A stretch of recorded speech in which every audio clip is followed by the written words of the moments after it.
Bismillahirrahmanirrahim. Bismillah ya Rabbi badan tobi marhubi ilahi tamaksudi kalau ghalimat lubi ilahi anta maksudi iridokal ghalimat lubi nawaitu ta'alumal ilmi lidaf'il jali an nafsi nawaitu ta'alumal ilmi lidaf'il jali an nafsi wa an ghairi walil ihya millata khaliqin nasi wa mumtasilan awamiraka wa mujtaniban nawahiyaka wa akli sihati minka alal in'ami ashkuruka wa akli sihati minka alal in'ami ashkuruka ilahi nawiran qalbi binuri huda kaya rabbi ilahi nawiran qalbi binuri huda kaya rabbi wa'allimni wafahimni waba'idni minal khaybi salatullahi maulana ala taha muallimuna abi ar-rahman yarfa'una wa yuli rasbatan minna ar-rahman yarfa'una wa minna rabbi zidni ilman nafi'a warzuqni fahman wasi'a rabbi israli sadri wa yassir li amri wahlul 'uqdatam min lisani yafqahu qawli ya fattahu ya alim iftah alaina futuhal arifin waftah alaina futuhal alimin waftah alaina futuhal amilin waftah alaina futuhal mukhlisin birahmatika ya arhamar rahimin amin. Bismillahirrahmanirrahim. Alhamdulillahi rabbil alamin. Wassalatu wassalamu ala sayyidina Muhammadin wa ala alihi wa sahbihi wa alaina ajma'in, amma ba'd. Faqala rahimahullahu ta'ala wa radiyallahu anhu wa anna wa a'adallahu ulumahu wa asrarahu wa karamatihi ilaina wa zadanallahu bi biharil ulumin nafi'ah bi biharil ulumin nafi'ah biharil ulumin nafi'ah wa nafa'na bihi wa bi ulumi fid din wa dunyal akhirah. Qala rahimahullah wa kullu ma yaqbalu taghyiran suni' wa kullu masnu'in lahu man yastani' wa kullu masnu'in fa ghairu arifi bi kulli sani'in fasakun yantafi. Wa kullu malan utawi saben-saben barang, setiap apapun silahima yakbalu kang nerima opo ma taghyiron ing dadi owah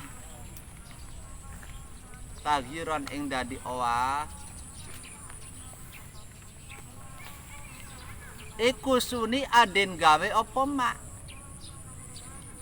Wa kullu masnu'in nan utawi saben-saben barang kang den gawe iku khobar jumlah terdiri dari mubtada khobar maning iku lahu iku tetep kadue masnu man utawi zat yastoni kang gawe sapa man. Wa kullu masnu innan utai saben-saben barang kang den gawe fa ghairu arifin mangka iku ora ngaweruhi sapa masnu bikun hisani in kelawan sejatine zat kang gawe. Fasakun mangkau tahi mang iku yang tafi dadi ilang opo sak. Bismillahirrahmanirrahim. Kaidah satu kaidah dulu yang ke-26. Wa kullu ma yaqbalu taghiran suni wa kullu masnu'in lahu man yansuni. Man mayastone. Artinya setiap hal yang bisa berubah menandakan hasil buatan. Perhatikan. Setiap hal yang bisa berubah menandakan hasil buatan. Berubah dari tidak ada kemudian ada, dari satu tempat ke tempat yang lain, dari siang menjadi malam, dari muda menjadi tua dan lain sebagainya. Setiap hal yang bisa berubah menandakan hasil buatan, dan setiap hasil buatan pastilah ada yang membuatnya otomatis. Maksud dari berubah adalah perpindahan dari satu keadaan menuju keadaan yang lain. Seperti asalnya tidak ada kemudian ada, asalnya muda kemudian tua, asalnya kuat kemudian lemah, asalnya sehat kemudian sakit dan seterusnya. Berarti mengalami perubahan. Lah apapun yang mengalami perubahan itu menandakan hasil buatan, titik. Menandakan masnu atau makhluk hasil buatan. Otomatis benda hasil buatan ada yang membuat. Siapa yang membuatnya? Allah Subhanahu wa ta'ala. Terus wa kullu masnu'in fa ghairu arifin bikun hisani in fasakun yantafi. Faedah selanjutnya. Artinya setiap makhluk tidak bisa mengetahui hakikat dari zat yang menciptakannya. Hal ini tidak bisa diragukan. Awas. Jadi walau bagaimanapun yang namanya makhluk sampai kapanpun ya, makhluk sampai kapanpun tidak akan bisa pernah mengetahui hakikat dari Sang Maha Pencipta. Hakikat dari Yang Maha Pencipta. Makanya sudah diterangkan bolak-balik, apapun yang ketika terlintas dalam pikiran tentang Allah langsung hilangkan. Ketika terlintas dalam pikiran kita hal-hal tentang Allah langsung hilangkan, sebab Allah tidak seperti itu. Sebab selaku makhluk sampai kapanpun tidak akan pernah bisa mengetahui hakikat atau sejati dari yang namanya Al-Khaliq, Sang Maha Pencipta. Bismillahirrahmanirrahim. Bismillahirrahmanirrahim. Allah Subhanahu wa ta'ala berfirman dalam surat Al-An'am ayat 103, la tudrikuhul absar wa huwa yudrikul absar wa huwal latiful khabir. Dari Bang Jeke halimunan ini. Dikuasai halimunan gitu ya. Puasa betul bingung. Tapi itu dijajah mono kan saja maning. Al-An'am ayat 103, la tudrikuhul absaru wa huwa yudrikul absara wa huwal latiful khabir. Artinya mata tidak akan bisa menemukannya atau tidak akan bisa melihatnya, tidak akan bisa menemukan Allah. Mata tidak akan bisa melihat Allah, mata tidak akan bisa menemukan Allah. Semua makhluk siapapun tidak akan bisa menemukan Allah di alam dunia ini. Tidak akan bisa melihat Allah di alam dunia ini. Sementara Dia maha menemukan atau maha melihat mata-mata tersebut. Artinya sementara Allah mengetahui mata atau pemilik mata itu, Kita yang punya mata atau makhluk apapun yang punya mata tidak akan pernah menemukan Allah, tidak akan pernah bisa melihat Allah di alam dunia ini. Sementara Allah mengetahui kita. Titik. Artinya kono, paham le? La tudrikuhul absaru wa huwa yudrikul absara wa huwal latiful khabir. Dan dia zat yang maha lembut lagi maha waspada. Bisa dipaham?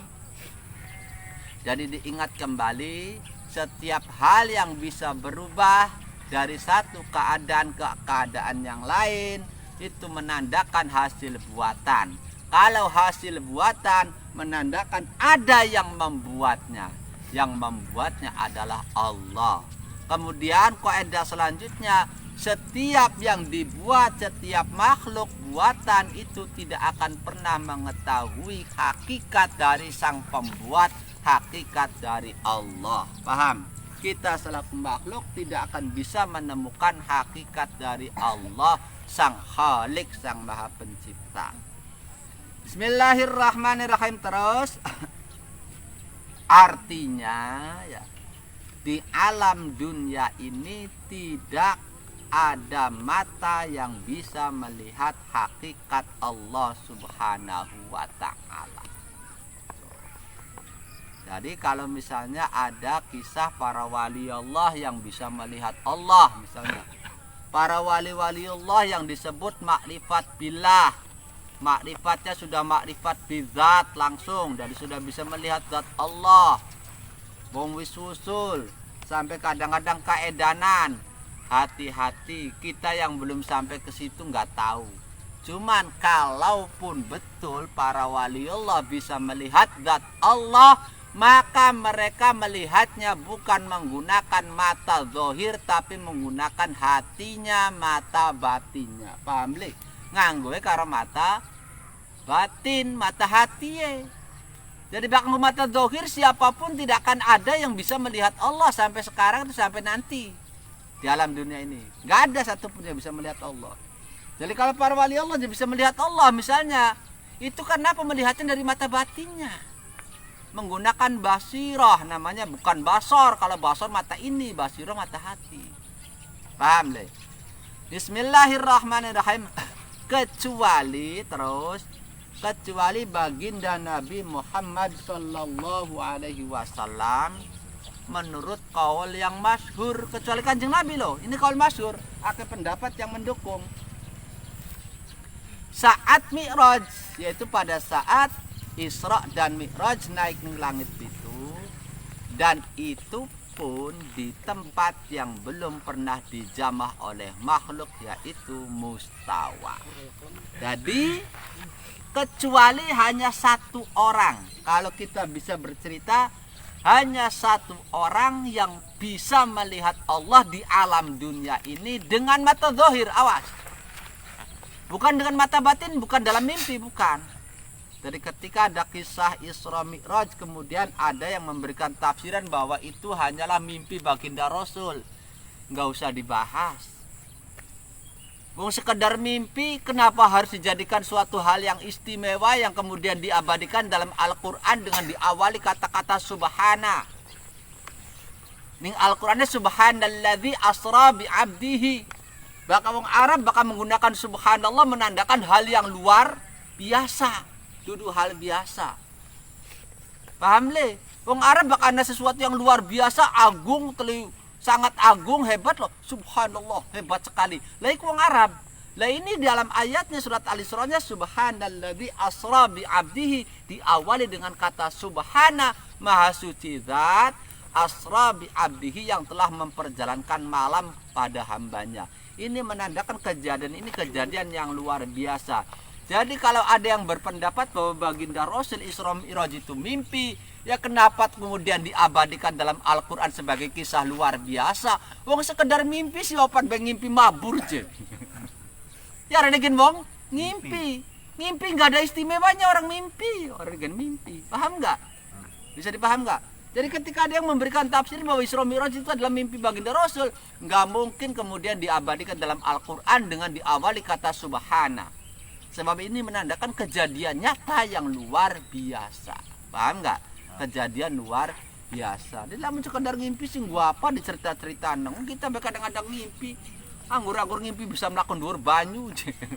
Tapi yang ngimpi arane gini mau ngadal ngimpi ngladeni temen. Hari ini memang kenyataan, makanya banyak yang membantah orang-orang kafir Quraisy, bahkan tidak sedikit orang-orang muslim yang tadinya beriman kemudian menjadi munafik gara-gara tidak mempercayai kisah tersebut karena memang kejadian nyata. Satu itu ya. Kemudian kejadiannya baginda Rasul Isra Mi'raj itu dengan tubuh dan ruhnya. Dengan tubuh dan ruhnya, jadi masih tubuh yang utuh, terbang sampai melewati langit 1, langit 2, langit 3, langit 4, langit 5, langit 7, sampai lewat langit 7 tekaning Sidratil Muntaha atau puncak tertinggi. Di atas langit 7 Sidratil Muntaha puncak tertinggi. Ketika sudah sampai Sidratil Muntaha, ning kono Jibril mundur wis disanggup. Sebab puncak penerbangan saya paling tinggi sampai di sini. Puncak penerbangan saya, perjalanan saya paling tinggi adalah ke Sidratil Muntaha. Ternyata masih ada alam lagi, alam yang masih dihijab, alam yang masih terhalang. Tidak ada satupun mendapatkan izin untuk naik lagi ke alam tersebut yang disebut mustawa. Paham? Jibril bisa sanggup ngomong duduk bagian kita. Bareng Kanjeng Nabi oleh perintah Sang Gusti kon Muhammad kon manak munjuk terus. Paham le? Oh, dari Kanjeng Nabi oleh keistimewaan manak ning alam yang paling tinggi di atas Sidratil Muntaha yaitu mustawa, alam yang sangat steril. Alam yang sangat steril, alam yang belum pernah dijama oleh makhluk. Yang Jibril mabur paling mentok tekaning apa? Sidratil Muntaha. Lah iku jadi mustawa iku masih segelan. Segelan durung pernah dijamah oleh makhluk dan masih steril. Are bakal Sidratil Muntaha masih bisa dibilang wis kenang polusi lah, kena terkontaminasi. Jibril sering bolak-balik ke bumi je. Gawa doraka sing bumi. Dari masih langit 1, langit 2 walaupun dikatakan langit bersih ya langit itu suci. Tetap yang malaikat mudun sing bumi gawa dorakai wong apa gawa udarae wong kang doraka, wong kang bobat. Jadi akhirnya langit 1 sampai langit 7 sampai bisa dibilang Sidratil Muntaha iku wis bukan dijamin steril lagi. Paham le? Rumah sakit kamu durung tekaning rumah sakit ruangan ICU dulu ruangan apa? ICU. Makanya ruangan ICU ruangan yang benar-benar steril yaitu mustawa. Paham? Nah, di tempat yang sangat bersih di sinilah baginda Rasul berjumpa dengan Allah, melihat Allah dengan mata zahirnya. Bisa dipaham? Ini kalau yang masyhur. Tapi kembali pembahasan seperti yang kemarin, jangan dibahas kemudian berarti Allah ananing mustawa, bukan ya? Allah itu qiyam binafsi. Allah tidak membutuhkan mahal, Allah tidak membutuhkan mukhasis. Allah itu ada, tidak bukan berarti Allah ada di arsy, bukan berarti Allah ada di mustawa. Allah itu yang penting anak titik tanamkan. Allah tidak butuh tempat. Allah tidak dibatasi oleh tempat. Jadi Kanjeng Nabi ketemu karo Gusti ning mustawa, artinya Kanjeng Nabi berjumpa dengan Allah itu di tempat yang sangat steril, yang sangat bersih. Paham le? Jadi kita lah pengen diterima sholatnya lah tidak kersejadah kang suci, pakaiannya suci, awaknya suci, hati suci. Bukan nembe diterima Gusti Allah, bisa madep Gusti Allah. Kanjeng Nabi kok bisa ketemu Gusti Allah di tempat yang sangat steril, mustawa. Bisa dipaham? Ayo, bisa dipahami itu hikmah kajian dari peristiwa Isra dan Mi'raj. Dan mohon maaf jarang sing ngoncekin bab kuno. Waka Isra Mi'raj ceritain Pak Buruk maning. Buruk ke gambaran wong wadon ayu maning ana suwiwiye maning. Waduh daripada nglamunan numpak jaran. Bismillah. Dan di akhirnya digawe buruk lalu ditumpakin dengan anaknya Jack. Ya nggo hajatan lah. Terus ya. Yang belum pernah dijamah oleh makhluk yaitu mustawa, jadi sangat steril. Terus adapun kelak di surga maka orang mukmin akan bisa melihat Allah. Tapi nanti di alam surga orang-orang yang beriman itu baru bisa melihat Allah. Dan itu tetap dalam melihat Allah tetap itu kita tidak bisa melihat Allah, mohon maaf, secara hakiki, secara utuhnya. Paham le? Jadi kan tergantung kualitas iman kita, kualitas amal kita. Jadi tetap berbeda. Kualitas surga. Kalau surga cek-cekan nih karena ketemu karo Gusti Allah setahun sepisan untung-untungan. Bisa ketemu Gusti Allah setahun sepisan untung-untungan. Sebab surga itu sangat indah dan nikmat, tapi lebih indah dan nikmat ketika sudah bisa berjumpa dengan Allah, sudah bisa melihat Allah. Mulane para waliullah waktu ning alam dunia bakal bisa dalam Gusti Allah masa batine wis masang lirikan yang sejene. Masang lirikan yang sejene. Ora yambo digabrugi emas, digabrugi mobil, digabrugi motor, digabrugi apa bae kan. Digabrugi wong wadon ayu kan ora yambo bae karena wis bener-bener terlena ning Gusti Allah. Besok di surga pun sama. Seindah-indahnya surga itu kalah dengan keindahan ketika sudah bisa menatap zat Allah. Paham? Paham le? Kowe satu kualitas iman kita, kualitas surga kita ini yang menjadi penentu berapa kali bertemu dengan Allah.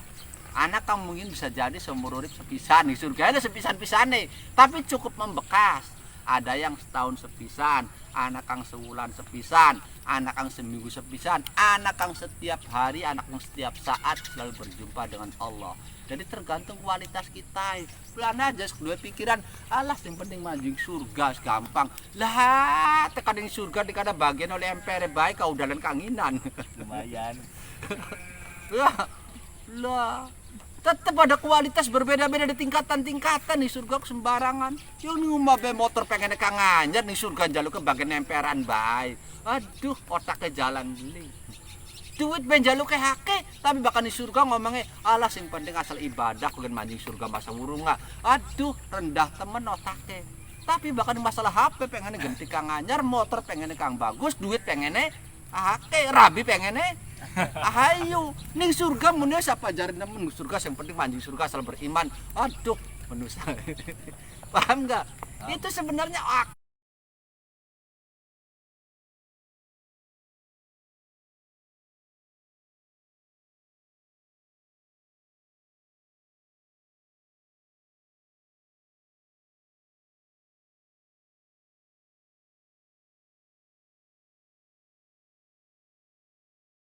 aja padu kelas aja padu kelas surga baik. Barang kita yang penting bocah masih sembayang yang penting bocah masih sembayang, yang penting agama masih Islam. Aduh harus istimewa, harus menjadi istimewa terus. Paham ya? Ini nanti ada lagi pendapat ahli tafsir macam-macam. Begitupun dalam memandang Allah, ada yang mohon maaf, ada yang memandang pada dasarnya hanya keduman cahaya. Tetap sirnya berbeda-beda. Sirnya berbeda-beda ketika bisa melihat zat Allah, tergantung kualitas kita. Dari mata kitanya hijabnya itu kebukanya, anak yang kebuka utuh sehingga bisa dalam Gusti Allah hampir sempurna. Secara hakikinya tetap ulama berpendapat tidak ada yang bisa menemukan kunhi Allah, hakiki Allah tidak akan bisa dilihat ya. Walaupun di surga itu hanya sebagian dari hakiki Allah yang bisa dilihat oleh penghuni surga. Lah kelas yang mungkin yang lebih rendah lagi, wis padu kenang kaparan kenang padang-padangnya bagiannya suntung. Paham le? Jadi tetap ke kualitas melihatnya pun berbeda, selain durasinya juga berbeda. Lah kita milih kang pribencak. Bismillahirrahmanirrahim. Terus wa kullu masnu'in mukirrusun ihi lisani'in bil qawli aw bi halihi wa kullu ma yuhfadu hatta ya'tiya yaumul qiyamati fa mimman baqiya wa kullu masnu'in lan utawi saben-saben barang kang den gawe, setiap barang buatan, benda buatan iku mukirrusun ihi dimudhaf iku mukir rusun ihi ngakoni ing oliye den gawe masnu. Jadi semua sebenarnya mengakui bahwa saya ini makhluk. Lisone in kadue zat kang gawe bil qauli kelawan ucapane masnu au bihalihi utawa kelawan tingkahe masnu.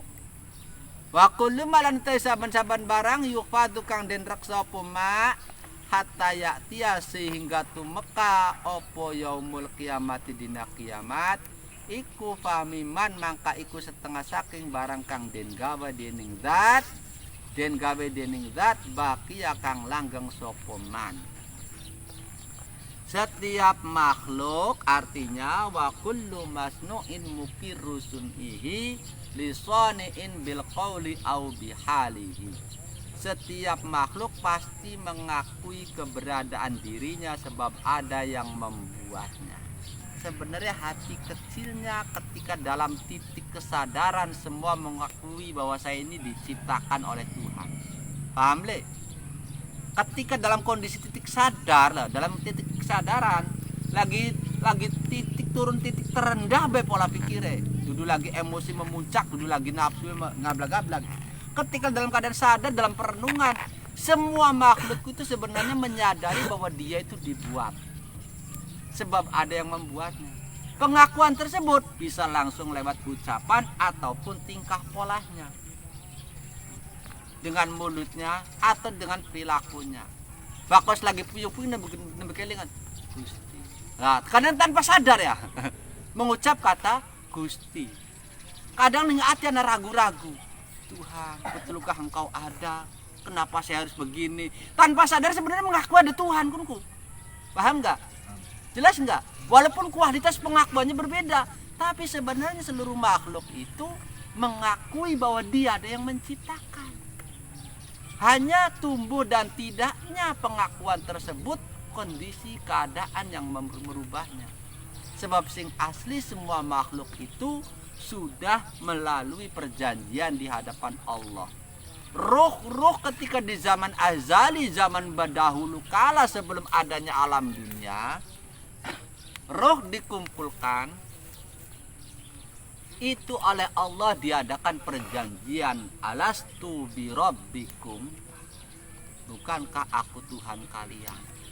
Mereka menjawab, qalu bala, betul ya Allah. Jadi sebenarnya mereka sudah melalui perjanjian, siap. Cuma faktor sikon, kondisi, situasi dan kondisi yang membuat semua itu berubah. Dari alam roh ngali ning kangkung. Ning kangkung dingin. Kangkungnya manjing weteng teli dadi mani. Ya boleh. Mani terjadi daging. Dagingnya terjadi apa dadi geti, jadi daging. Teli ruhek sengkaduan dianjina bles langsung ning daging mau. Di tempat yang sempit. Tadinya berada di tempat yang sangat lapang di alam roh. Tiba-tiba wis tekaning waktu nek sira delat maning tanggal semene wayahe manjing ning kandange sira. Ning endi kandange kah ning wong cilukrak kah ning wong banteng ngompong kah mboke lagi meteng oli patang wulan. Wis wayahe dadi manjing kandange blus ketika usia 4 bulan roh manjing kuayang sesek tadi berada di tempat yang lapang masuk di bayi yang kecil roh ngerasa sesek. Di sini mulai ada pengaruh gawe kelalen jadi kedasal urip panganan temen-temen biasa enak. Paham le? Biasa ning tempat lapang di alam ruh kan lapang, ning tempat sempit. Wis mengkono tempatin jero weteng pisan sesek. Tapi lama-kelamaan merasa nyaman. Kenyamanan ini yang membuat satu persatu apa yang dulu pernah dijanjikan dengan Allah mulai lupa perjanjian. Sebenarnya dalam riwayat sebenarnya pada saat lahir bayiku tangannya ngakal kabeh, ngapel loro ya. Bener le, bakal bayi bakalnya tangannya wah tangannya gegem konon. Sak dalam li bayi lahir, anak beli bayi kang tanggo. Hobi. Di konon ya Allah. Konon ada makna mereka ini masih memegang janji erat karo Gusti masih kelingan. Masih kelingan. Proses dari tempat lapang manjing di tempat yang sangat sempit yaitu bayi sekepel, daging sekepel plus di tempat yang sempit yaitu rahim entes pun projol metu di jagat ngablag-ngablag. Kaget wis mene ambai. Mundak deleng bapak depan cilak di medeni. Wah. Nangis nggoar. Paham? Lah ini mereka sudah mulai le. Plus pun tadi diasuh dengan boke disayang-sayang. Jadi satu persatu perjanjian apa namanya fitrah dari Allah mulai dilupakan. Paham le? Apa ya jare jahiye pernah janji lah modele sira duit nembe mau bes kelalen je. Ya model manusia kan makhluk khata wa nisyan. Menaruh duit menik lalen ngendi. Apa meneh perjanjian beberapa abad yang lalu karo Gusti Allah. Wis aja adu-adu kelingan bilang ning jero wetek rasane priben. Tapi semua mengakui bahwa kita berasal dari dalam perut. Nah cek rasane priben sesek ning jero weteng. Kelingan bi rasane lagi metu sing leng wani kangelan projol lahiran no. Kalau ngablang-ngablang ning aja adu kelingan bilang masih belajar mlaku. Kadang-kadang kelingan bilang wingi duit naruh dengan di beli kelingan-kelingan wis manusia. Jadi yang asli sebenarnya manusia itu semua makhluk itu mengakui adanya Sang Maha Pencipta ya, karena memang dari dulunya sudah ada fitrah, sudah ada perjanjian dengan Allah. Paham? Hanya nanti bentuk pengakuannya itu ada yang langsung dengan mulut, ada yang dengan perilaku, ada yang kesadaran. Dikala dalam titik sadar akan mengakui benar adanya Tuhan. Kekuatan keyakinan adanya Allah tersebut ini yang disebut harus dipupuk iman tersebut. Terus Bismillahirrahmanirrahim, pengakuan tersebut adalah fitrah sejak lahir. Hanya saja seiring perjalanan waktu dan adanya pengaruh sekitar yang membuatnya melupakan fitrahnya tersebut. Baginda Nabi Muhammad sallallahu alaihi wasallam bersabda, kullu mauludin yuladu 'alal fitrah fa abawahu yuhawidanihi au yunasiranihi au yumajjisanihi au yubajinganihi. Dari bajingannya. Al hadis arwahul Bukhari wa Muslim Nabi Hurairah. Setiap yang dilahirkan itu terlahir atas fitrah suci, dan dalam keadaan suci, dalam keadaan memegang perjanjian dengan Allah. Kemudian kedua orang tuanya lah yang menjadikannya Yahudi, terbentuk oleh didikan orang tuanya, Nasrani atau Majusi. Yes, paham? Terus kaidah yang selanjutnya ke-29, wa kullu ma yuqfadu hatta ya'tiya yaumul qiyamati fa mimman baqiya. Ini arti singkatnya apa? Ada beberapa makhluk yang dijaga oleh Allah Subhanahu wa taala hingga nanti tiba saatnya hari kiamat. Dari sengait pertama diciptakan sampai sekarang masih terjaga ada. Terus halaman 14, kasyamsi wal qamari wan najmil kasyamsi wal qur'ani wan najmil qamar wal ardi was samai war rihil matar. Mangkana yu'maru bihi fal mursalu nabiyunal ma'muru haqqan mursalu. Apa diantara contohnya kasyamsi kayak dene srengenge dari sejak diciptakan sampai sekarang itu masih bertahan, masih dijaga oleh Allah. Engkau rusake kiamat. Jelas?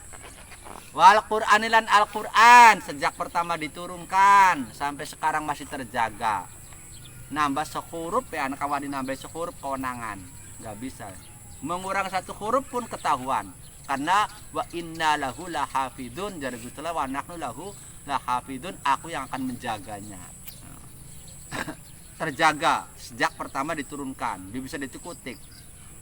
Sampai engko ketika srengenge wis metu sing kulon, nembe langsung diangkat Gusti Allah ilang. Kelalen kabeh. Wan najmi lan lintang, bintang-bintang pun terjaga sampai kin masih utuh. Durung ana sing krowok bintange lho. Sampai kok menjelang kiamat. Terus al-qamarilan rembulan wal ardilan bumi wasamailan langit warrihilan angin al-matorilan udan. Semua masih terjaga oleh Allah. Dijaga oleh Allah sampai kiamat. Man utawi sapane wong kana kang ana sapa man ana iku yuk maru dan perintah sapa man bihi kelawan nyampeaken wahyu atau Al-Qur'an fal mursalu maka iku wong kang den dadekaken utusan disebut rasul. Nabi Yuna te nabi kita kabeh al makmur kang den perintah sapa Nabi Yuna hakon kelawan hak iku mursalun wong kang den dadekaken utusan. Titik keterangan. Kasyamsi wal qamari wan najmil kasyamsi wal qur'ani wan najmil qamar wal ardi was sama'i war rihil matar. Di antara makhluk yang dijaga oleh Allah Subhanahu wa taala adalah matahari, Al-Qur'an, bintang, bulan, bumi, langit, angin dan hujan. Ana pira? Matahari, Quran, bintang, bulan, bumi, langit, angin, hujan 8.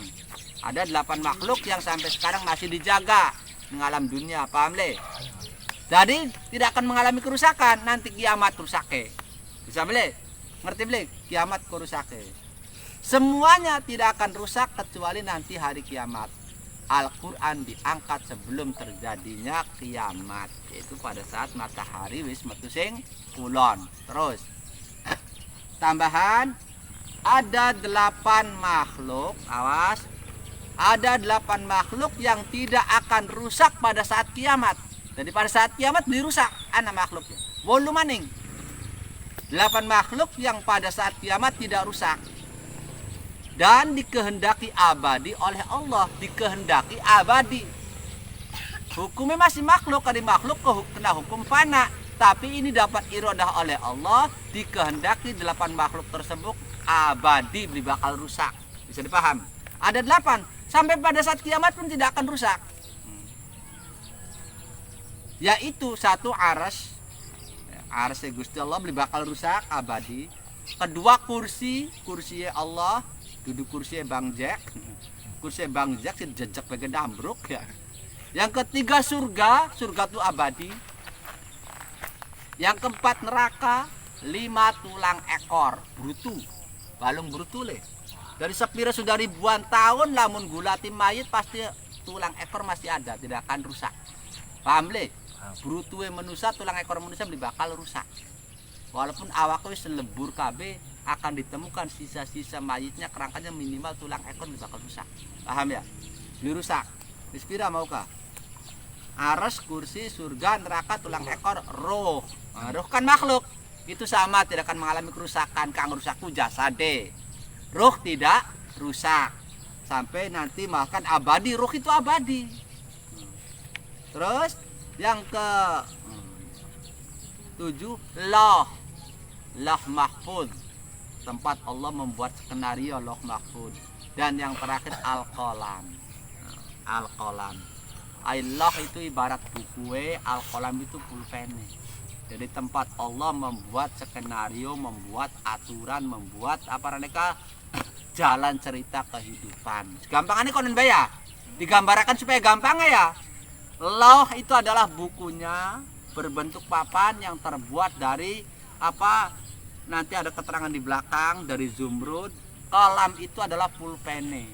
Oh, seperti apa? Wis makhluk gaib, makhluknya Gusti Allah. Wis paham? Nanti ada keterangan di belakang. Terus orang yang diperintah oleh Allah untuk menyampaikan wahyu darinya adalah utusannya atau rasul. Oleh karena itu baginda Nabi Muhammad Sallallahu Alaihi Wasallam yang diperintah oleh Allah untuk menyampaikan Al-Quran adalah seorang Rasul Allah yang nyata. Paham kini definisi ya?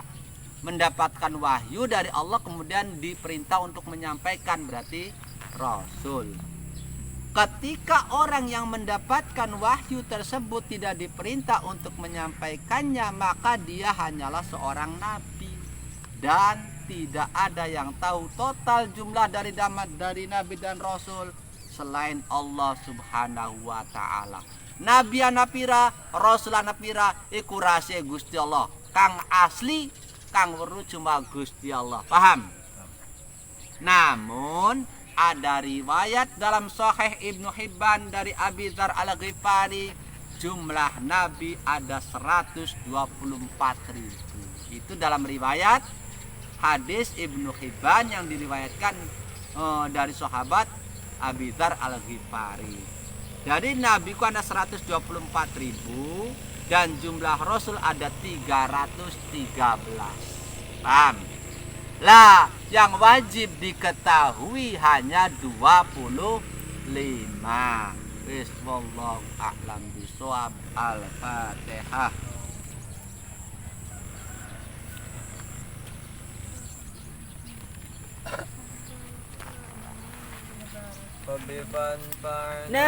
ببركتهم ودنا الحسنى بحرمتهم وأمنا في طريقتهم ومعافاتهم من الفتن رب فانفعنا ببركتهم وقنا الحسنى بحرمتهم وأمتنا في طريقتهم ومعافاتهم من الفتن رب فانفعنا ببركتهم وقنا الحسنى بحرمتهم وأمتنا في طريقتهم ومعافاتهم من الفتن. Kang jangan ang firman. Hello.